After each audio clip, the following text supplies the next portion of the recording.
Dois poderes para o casamento, 1 Coríntios 2, de 1 a 5. O casamento, irmãos, bem estruturado, é uma rocha para as crianças. É uma segurança para as crianças. Como eu já disse, eu gosto das crianças, eu gosto de ver as crianças, eu gosto de ver crianças na igreja, eu gosto de ver elas correndo, elas trepando aí nas grades às vezes, eu gosto de ver elas aqui na igreja, eu gosto. E nós somos responsáveis por elas. A igreja é responsável por elas, mas os pais são responsáveis por elas. Todas as decisões que nós pais tomamos afetará as crianças. Se nós tomarmos decisões egoístas, nós afetaremos elas. Se nós tomarmos decisões altruístas, nós afetaremos elas. Haverá consequências para as crianças, dependendo das nossas decisões. Então, por isso é muito importante a vida conjugal bem estruturada. A vida conjugal não quer dizer que um casal terá problemas. Não terá problemas. Não é isso. Haverá problemas, mas Deus sabe disso. Deus conhece isso. Deus sabe que haverá esses problemas, que haverão. Mesmo assim, Ele instituiu o casamento. Mesmo assim, Ele instituiu a vida conjugal. Mesmo assim, Ele instituiu a família. E as crianças, por mais que elas podem nos cansar, porque precisamos cuidar delas, dão um certo trabalho, elas também são pequenos pecadores, ainda assim elas são uma bênção de Deus para nossas vidas. O Senhor Deus confiou a nós, nossas mãos, cuidados. E nós seremos responsáveis por responder perante Deus o que nós fizemos com nossos filhos. Os dois poderes para o casamento, irmãos. E eu faço um apelo a vocês. Tenham a palavra de Deus, as mensagens da palavra de Deus, como algo sério. Como algo muito sério. Não brinquem com a palavra de Deus. Quem brinca com a palavra de Deus é quem brinca com fogo sai queimado, quem brinca com cachorro sai mordido, quem brinca com cobra sai picado. Porque ela é a nossa vida. A palavra de Deus, os judeus já diziam, Deus já dizia para os judeus, essas palavras que hoje eu vos digo é a vossa vida, é a vida de vocês. Então vivam por ela. Então não desprezem jamais nenhuma mensagem, nenhum sermão da palavra de Deus. Eu tenho procurado sempre trazer mensagens, bíblicas, expositivas ou estudos dentro da vontade da palavra de Deus. Então não é minha palavra, e não é para que eu tenha sucesso, é para ajudar você, como minha ovelha, mas principalmente como ovelha de Cristo. Deus, quando chama pastores, Ele também ilumina os pastores, Ele também orienta os pastores no seu dia a dia. Pastores que levam a igreja como um corpo de Cristo sério, para transmitir a sua vontade, a sua orientação, para que seja um norte, uma bússola. O Espírito Santo não tira a personalidade do pastor. Tem pastores que eles são mais malefatosos no púlpito, outros são mais quietinhos, outros são mais bravos, outros são mais mansos, outros são mais carinhosos, outros são mais grosseiros, assim, não mal educados, apenas grosseiros, assim, em termos de não ser tão alinhados. Outros são mais intelectuais, outros nem tanto. O Espírito Santo não tira isso de cada um, mas o Espírito Santo coloca em cada um a sua palavra, a sua vontade, porque a igreja não é do pastor, é é de Cristo. Ele conhece o coração de cada um. Então, irmãos, precisamos levar a palavra de Deus como algo seríssimo. Ela é a nossa vida, nós vivemos por ela. Precisamos viver por ela. Nossas mazelas do dia a dia, nossos problemas do dia a dia, na maioria das vezes são porque nós não nos orientamos pela palavra de Deus, porque nós não levamos ela tão a sério. Quando o bicho pega, quando a coisa aperta, nós escolhemos o nosso trabalho, nós escolhemos o nosso lazer, a igreja, a palavra de Deus fica para trás. Cada dia mais que passa, cada geração mais que passa, a palavra de Deus tem sido suprimida na vida da igreja. Isso tem acontecido. O irmão Luiz leu hoje um castigo sobre Jerusalém. E nós estamos vendo lá. E nós precisamos orar para Jerusalém. A próxima leitura de hoje à noite é uma bênção sobre Jerusalém. Então, irmãos, quando nós não levamos a palavra de Deus a sério, e se eu sou filho de Deus, eu estarei debaixo da disciplina dele, porque o Senhor Deus, ele vai procurar endireitar minha vida. Se eu não sou filho de Deus, eu não tenho nada a ver com a palavra dele. Mas se eu sou filho de Deus, além de estar debaixo da disciplina dele, eu também, Deus de alguma forma me tira debaixo da sua proteção. Eu mesmo, irmãos, quando me dirigi até vós, não fui apenas com um discurso eloquente, nem ostentando sabedoria para vos anunciar o testemunho de Deus. Porquanto decidi nada saber entre vós a não ser Jesus Cristo e esse crucificado. E foi sob fraqueza, temor e grande tremor que estive entre vós. Minha mensagem e minha proclamação não se formaram de palavras persuasivas de conhecimento, mas constituíram-se em demonstração do poder do Espírito, para que a vossa fé não se fundamente em sabedoria humana, mas no poder de Deus. Olha o que Paulo fala: a minha mensagem e a minha proclamação não se formaram de palavras persuasivas de conhecimento, está falando algo humano, mas constituíram-se em demonstração do poder do Espírito, para que a vossa fé não se fundamente em sabedoria humana, mas seja fundamentada no poder de Deus. O resumo de tudo nas nossas vidas, e de tudo que aprendemos e pregamos, são três coisas. Deus criou a oração. Deus criou a sua palavra. Deus criou a sua igreja. Se eu começar a falar em uma dessas coisas, apenas uma delas, não muito tempo eu falharei nas três. Eu deixarei de fazer as três. Se eu começar a falar em uma apenas em uma, se eu começar a deixar de orar todos os dias,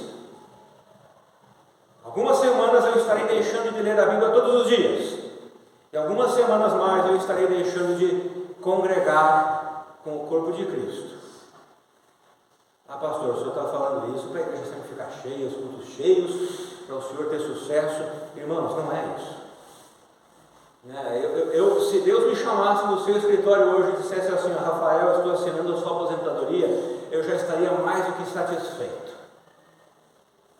Deus já tem me dado satisfação, sucesso, mais do que eu mereço. Eu falo isso não de palavras, mas de coração. Eu não mereço nada do que Ele tem me dado. Deus tem me dado uma boa esposa, boas filhas, uma boa igreja, uma boa família, uma boa saúde, bom tudo. Eu não preciso de mais nada. Eu ficaria satisfeito se Deus escrevesse: ó, está aposentado, não precisa mais nada.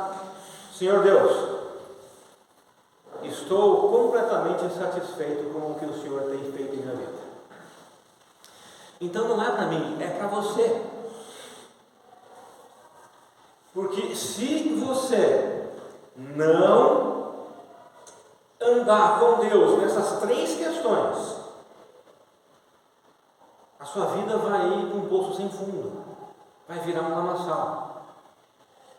Irmãos, um pastor assim que preza pela vida das ovelhas e pela palavra de Deus, nem sempre ele trará mensagens populares.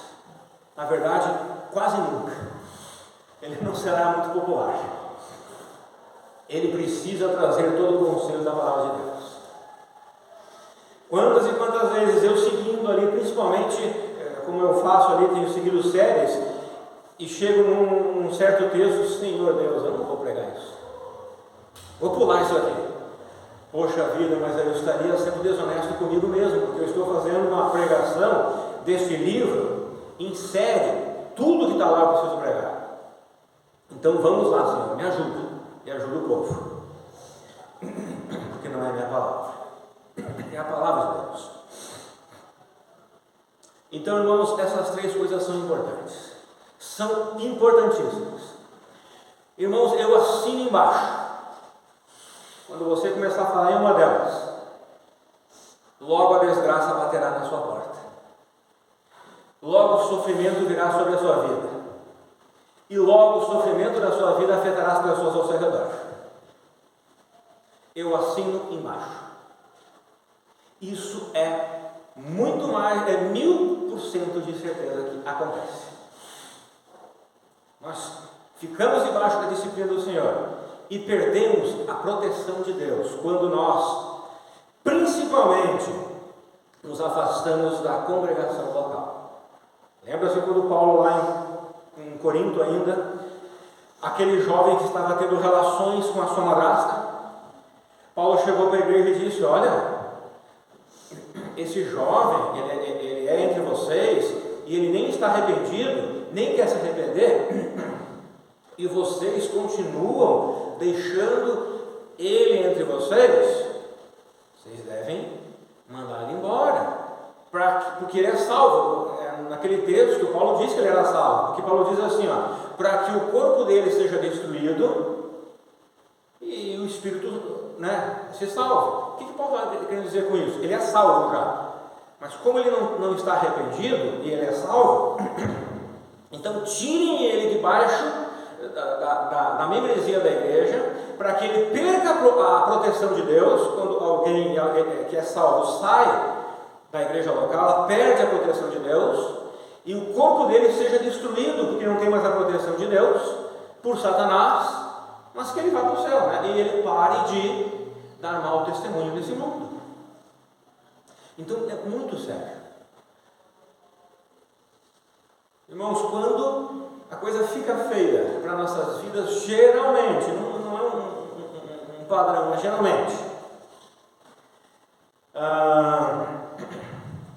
quando as coisas apertam, nós esquecemos dessas três coisas. Alguns não. Alguns, quando as coisas apertam, eles se aproximam mais de Deus. Isso é uma maravilha. Nós precisamos assim. Os irmãos sabem que eu tenho 2 filhas. E quando elas eram pequenas, diferente de alguns pais cristãos, infelizmente, que são relapsos, eu assistia com elas alguns programas de TV. Eu assistia com elas.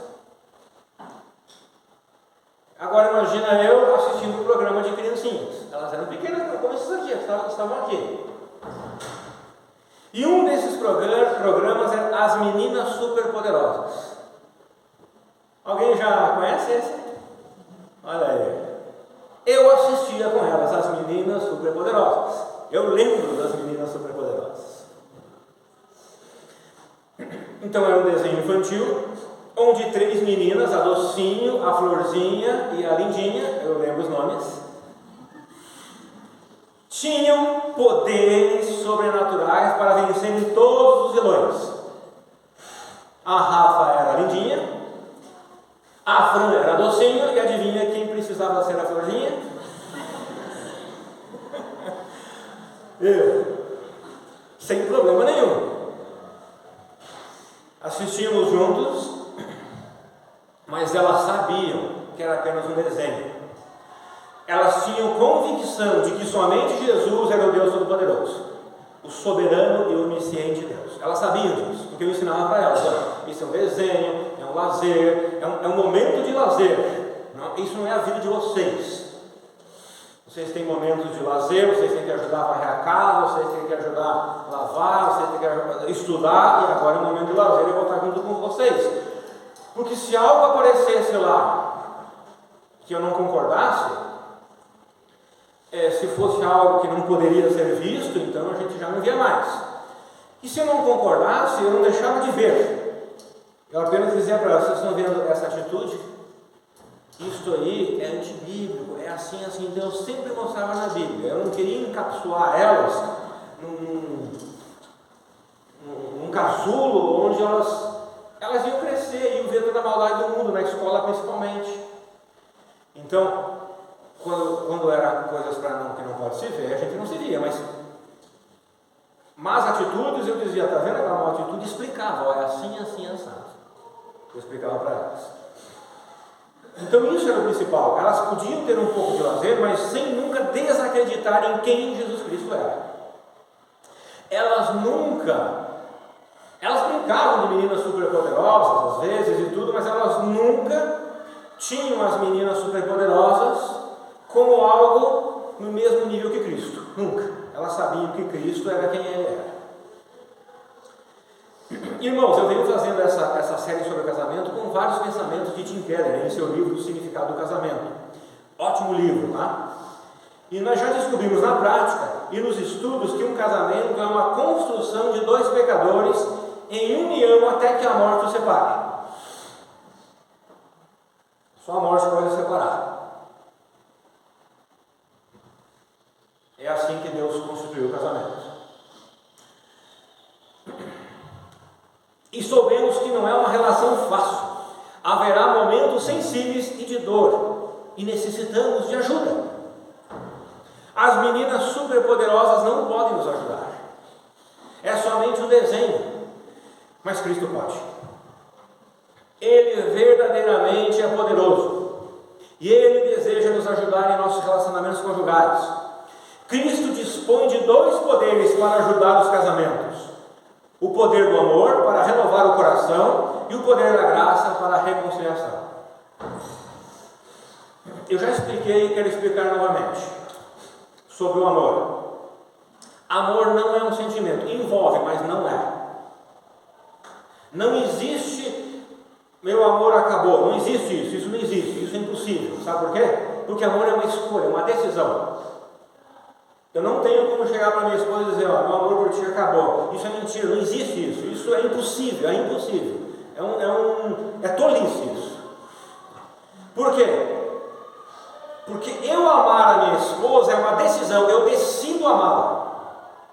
Então, quando eu não amo mais ela, é porque eu estou decidindo não querer mais amá-la. Eu estou decidindo não querer mais fazer o bem a ela, o bem aos meus filhos, o bem à minha família. Então não existe amor que se acabe. Quando eu paro de agir bem com o irmão Luiz, não é porque o meu amor acabou. É porque eu decidi que não quero mais fazer o bem a ele. Estou pegando o irmão Luiz como exemplo aqui, né? Irmão Cláudio, irmão Silmar, qualquer irmão Noemi, né? Paixão, isso sim é sentimento, não é ruim paixão. Mas um casamento não pode ser baseado na paixão. Porque a paixão acaba. O que é a paixão? A paixão é aquela coisa maravilhosa, aquelas borboletas da barriga, né? Aquele sentimento maravilhoso. Ela é uma princesa, ele é o príncipe, né? E aquele negócio todo. Mas a paixão vai se acabando conforme o casamento vai virando uma monotonia, o casamento vai ficando comum. Então a paixão pode ser acendida? Pode. Eu preciso agir em amor, decidir que eu vou agir em amor com a minha esposa, com o meu esposo, ou com meus filhos, e aí eu vou fazer coisas para reacender a paixão. Então eu vou ficar mais esbelto, mais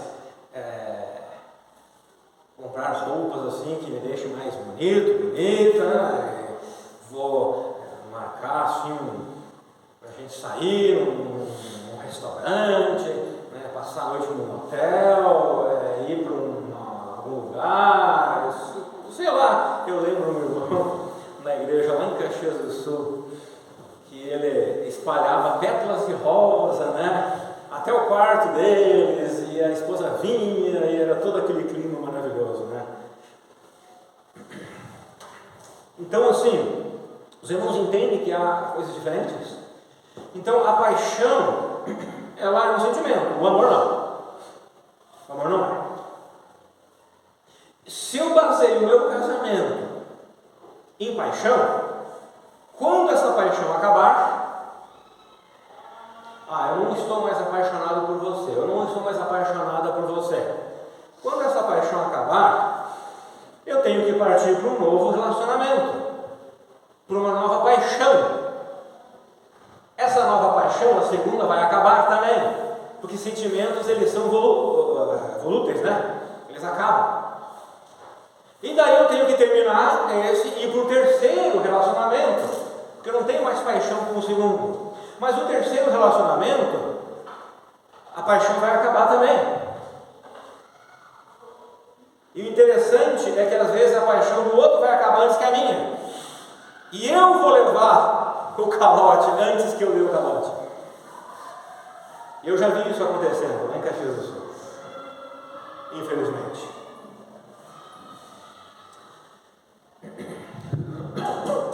Então precisamos diferenciar bem isso.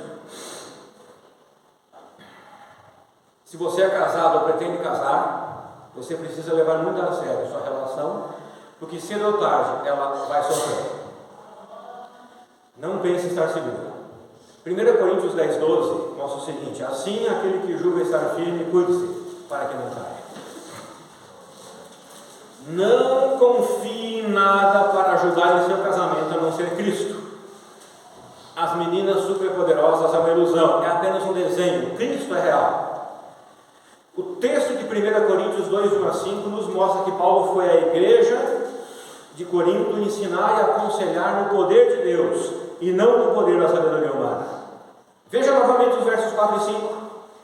Minha mensagem e minha proclamação não se formaram de palavras persuasivas de conhecimento, mas constituíram-se em demonstração do Espírito, do poder do Espírito, para que a vossa fé não se fundamente em sabedoria humana, mas no poder de Deus. Onde você quer que o seu casamento seja fundamentado?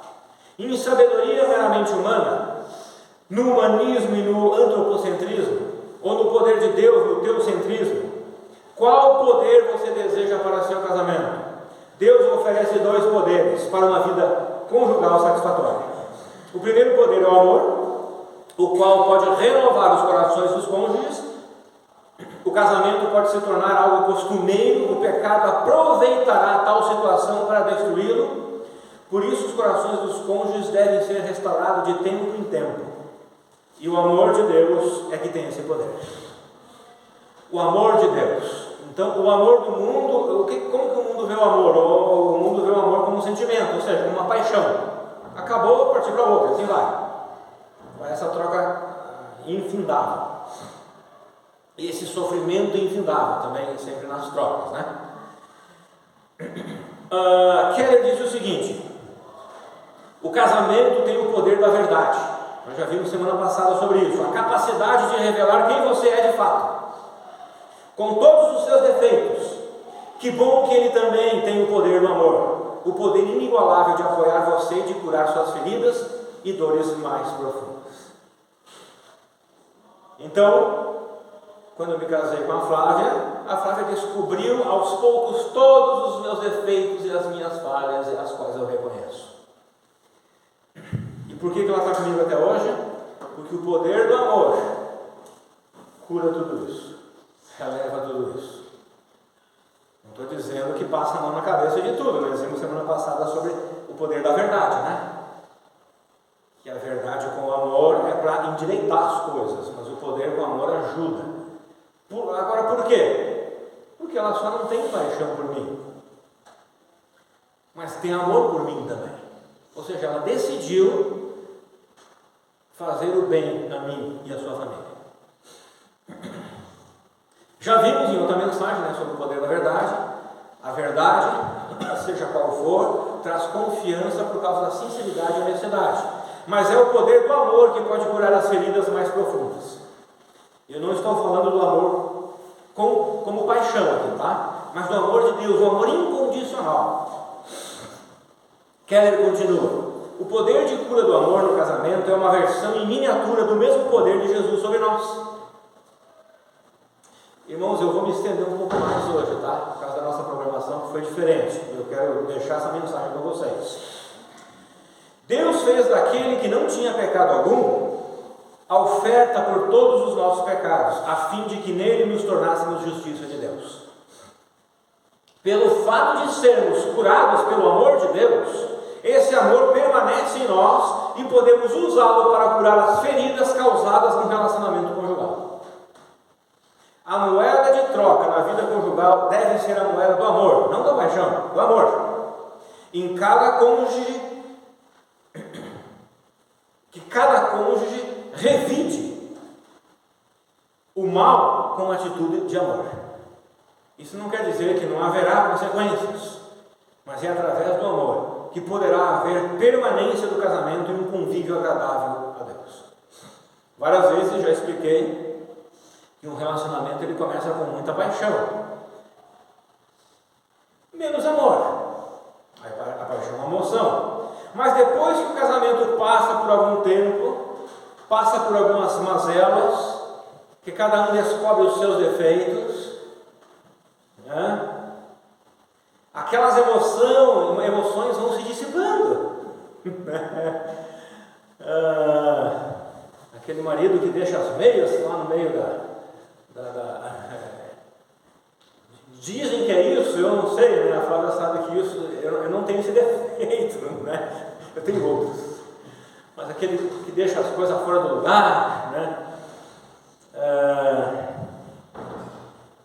Lá em casa é diferente, eu sou muito metódico, eu sou muito assim organizado, as coisas têm que estar tudo no lugar certinho, né? Então o meu defeito é outro lado. Então ela descobre que, mas ele não é tão príncipe assim, né? Ele deixa as meias ali, a toalha molhada lá, a louça suja, né? Não lava, essas coisas aradas, e a paixão, aquela emoção começa a diminuir. Puxa vida, ela acorda de manhã com os cabelos assim, né? A paixão começa a diminuir.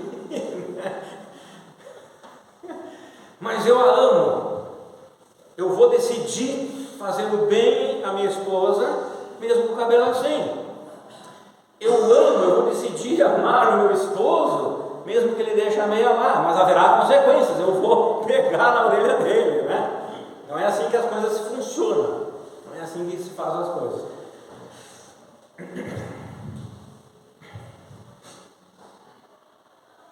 A paixão vai diminuindo, nesse momento é hora de entrar no amor, ou seja, a decisão de continuar tendo prazer no cônjuge apesar das imperfeições. Foi exatamente isso que Cristo teve por nós. Se fosse só paixão que Cristo tivesse por nós, estaríamos todos perdidos.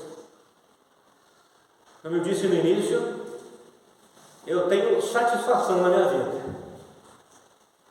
E sabe por que eu tenho satisfação na minha vida? Porque tudo que eu tenho e sou, eu não mereço nada. Sabe por quê? Porque todas as decisões do passado e falhas do passado, e decisões e falhas do presente, e meu pecado que permanece em mim, me revelam que eu sou um ser desprezível e que não mereço tudo que Deus tem feito na minha vida. Então eu sou completamente satisfeito com a minha vida. Cristo tem amor por nós, porque Ele decide dia a dia me amar, fazer o bem. Chapman, em seu livro As 5 Linguagens do Amor, escreveu da seguinte forma: depois que passa a euforia, se nosso cônjuge aprendeu a falar nossa primeira linguagem do amor, nossa necessidade de sermos amados continuará a ser satisfeita. Se por outro lado ele ou ela não fala a nossa linguagem, nosso tanque aos poucos secará e deixaremos de nos sentir amados. Suprir essa necessidade do nosso cônjuge é definitivamente uma decisão. Se eu aprender a linguagem do amor emocional de minha esposa e a usar frequentemente quando a paixão terminar, isso quase não será percebido por ela, pois seu tanque emocional será sempre preenchido. O amor não é um sentimento involuntário, como pensa a sociedade em geral. O amor é um ato consciente, é uma escolha, é uma decisão de abençoar, de perdoar, de agradar. Mas quando isso é ignorado, a ruptura é inevitável. Então deve entrar em ação o segundo poder, o poder da graça, que é o poder de reconciliar a ruptura pela ofensa. A ofensa pode ser de qualquer forma. Alguém disse que verdade sem amor acaba com a harmonia. Ou seja, eu estou falando a verdade para ti, você não presta, é um pecador, um miserável, pobre pecador miserável, sabe, né? Aqueles evangelistas antigos que gostavam de chegar, você é um pobre pecador miserável. Verdade sem amor, sem educação, acaba com a harmonia. Uma pessoa vai te ouvir o evangelho assim? Mas não vai mesmo, né? Agora, se você chegar para a pessoa e falar, olha, é o seguinte, todos nós somos pecadores, a Bíblia ensina isso, e mostra o que a Deus está falando, tá? Nós somos pecadores, e se nós continuarmos assim, sem o perdão de Cristo, porque Ele é amor e ofereceu perdão, nós vamos para o inferno, infelizmente, nós vamos passar a eternidade longe de Deus. Olha a diferença, né? Você é um pobre pecador, miserável, que não presta, né? Ok. Então a verdade sem amor acaba com a harmonia. Mas amor sem verdade cria ilusão de harmonia. Só amor sem nenhuma verdade cria uma ilusão de harmonia, faz de conta, que é logo a coisa vai vir à tona. Só quando nos aprimoramos na arte de perdoar e de nos arrepender, é que a verdade e o amor conseguem andar juntos. Então todo filho de Deus já passou pela experiência da graça de Deus sobre sua vida. Se você é filho de Deus, você já teve a experiência da graça de Deus sobre sua vida, graça e misericórdia. E devemos reconhecer que foi algo maravilhoso, naquele grande dia, né? E ainda é maravilhoso. Um ser desprezível como eu receber perdão de Deus é algo surpreendente. E por eu já ter a experiência de receber graça, eu também posso dar graça a quem me ofende. Agora, precisamos cuidar muito com o confrontamento. Ouça Marcos 11, 25. Mas quando estiveres orando, eu vou lá orar. Então, lembra que eu falei no início? Eu comecei a deixar de orar. Quando estiveres orando, se tiverdes algum ressentimento contra alguma pessoa, perdoai-a, para que igualmente o vosso Pai Celestial vos perdoe as vossas falhas. Se eu parei de orar, provavelmente eu não estarei naquele momento lembrando dos ressentimentos que eu tenho das pessoas. Agora pensa assim, você está orando. Você está orando e daí, Senhor Deus, sei o que, daqui a pouco o Espírito Santo faz isso, não adianta, ele faz, ele me lembra. Rafael, você falou aquilo para sua esposa. É verdade, Senhor Deus. Tá bom, amém, eu vou terminar aqui e vou lá resolver com ela, depois eu volto a terminar contigo. É assim que a gente faz? Senhor, ou eu tenho um ressentimento porque eu estou lá orando e minha esposa falou aquilo para mim, ela fez aquilo, e eu estou com aquilo, eu estou orando e estou com um sentimento de que alguém fez algo para mim. Senhor Deus, vou terminar aqui, amém, vou finalizar aqui, vou tentar resolver esse negócio com a pessoa, depois eu volto. Você está orando, o que você vai fazer? Senhor Deus, me ajuda a perdoar a pessoa, me ajuda a resolver esse conflito, mas me ajuda a perdoar, e eu já quero colocar, você vai lembrar dos textos, você já vai perdoar aquela pessoa antes de ir receber o perdão dela, né? Antes de ouvir o perdão dela. Você está ali conversando com Deus, e você vai chegar para Deus e vai dizer, Senhor Deus, é o seguinte, vamos parar por aqui, a nossa oração não pode mais continuar, eu tenho que ir lá resolver, confrontar essa pessoa, expor ela, colocar limpo as coisas. Isso é uma atitude carnal, isso não é uma atitude bíblica. Eu já estou conversando com meu Deus, eu já estou falando com Ele. O ressentimento veio porque uma pessoa me ofendeu. Senhor Deus, me ajuda a perdoar aquela pessoa, eu quero perdoar agora aquela pessoa, me ajuda a ter um coração calmo, um coração que eu vá conversar, porque eu quero sair daqui e resolver com ela o conflito, mas já está perdoado no meu coração, mesmo se ela pedir ou não, já está perdoado. Se ela pedir, amém, já está perdoado, eu vou dar. Se ela não pedir, ela vai resolver as coisas com o Senhor, mas eu estou livre já disso nessa oração. Isso quer dizer que quando vou confrontar o meu cônjuge, eu já liberei o perdão. Eu a perdoei ou perdoei antes de confrontar. O verso diz: mas quando estiveres orando, se tiverdes algum ressentimento contra alguma pessoa, perdoai-a. Não é assim que o verso está dizendo? Quando estiveres orando, se você tiveres algum ressentimento contra alguma pessoa, perdoai-a antes de ir confrontá-la. O texto está dizendo: eu estou orando, lembrei que alguém me ofendeu, e então agora eu vou perdoar e depois eu vou confrontar.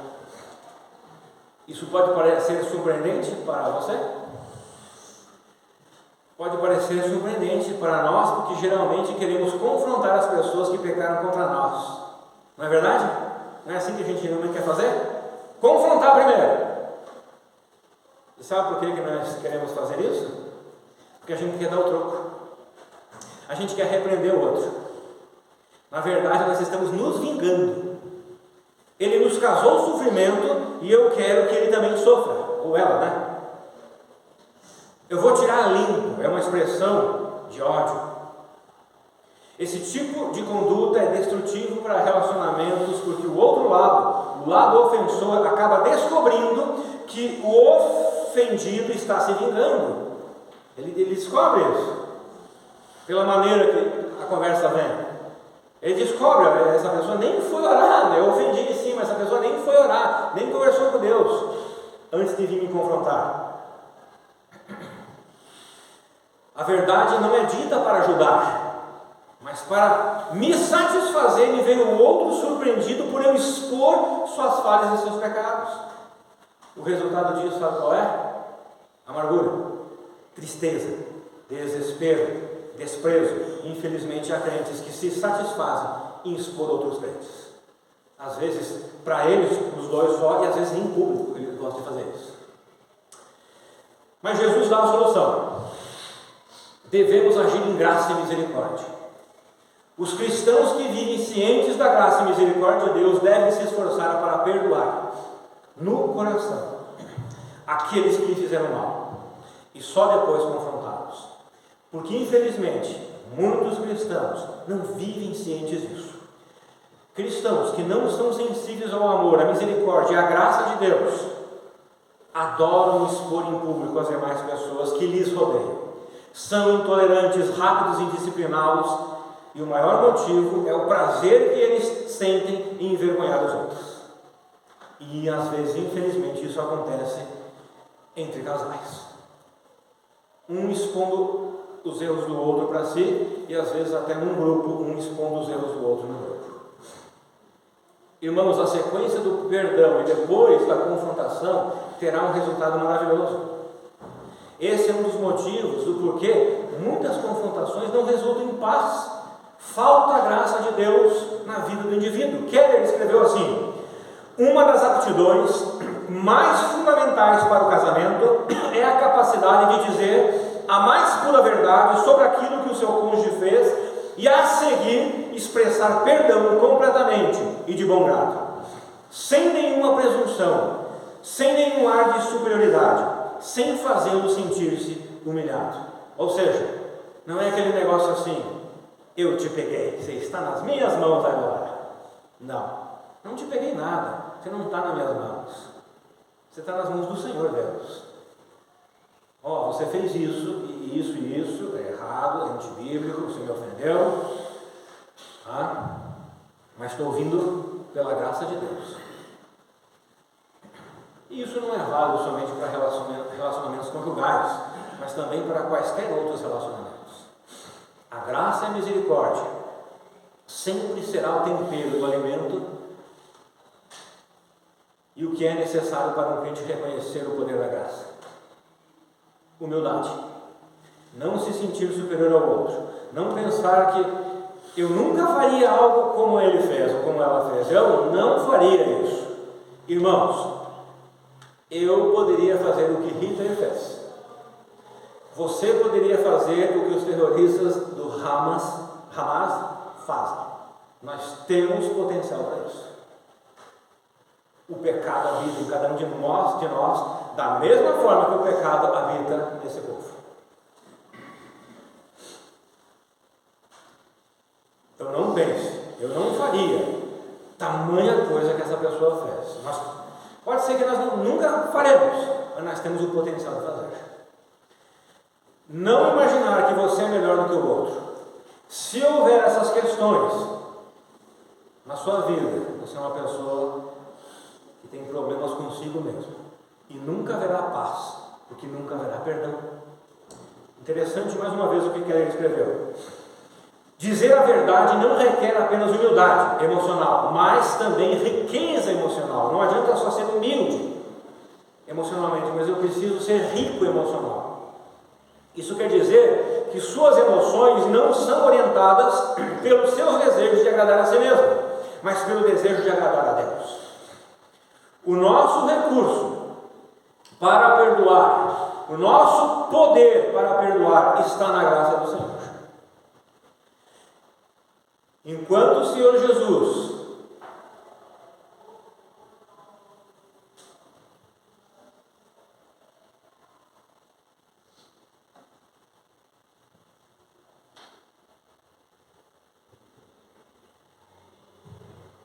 ele estava pendurado na cruz, ele orou a Deus, pedindo que perdoasse os seus malfeitores, porque eles agiam na ignorância.